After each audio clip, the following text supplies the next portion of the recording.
This video is a guide on how to assemble the Retrofit sensor assembly.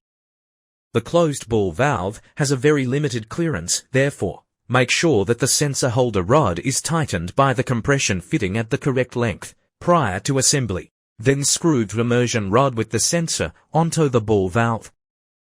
Once the valve is opened and the compression fitting is loosened, the rod can be slid easily through the open ball valve.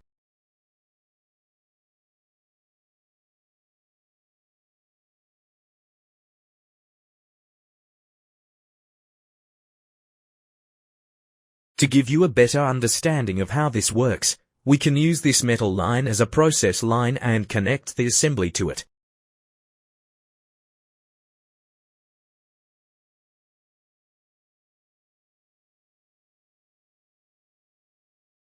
Once it is securely screwed into the line, open the ball valve and loosen the compression fitting.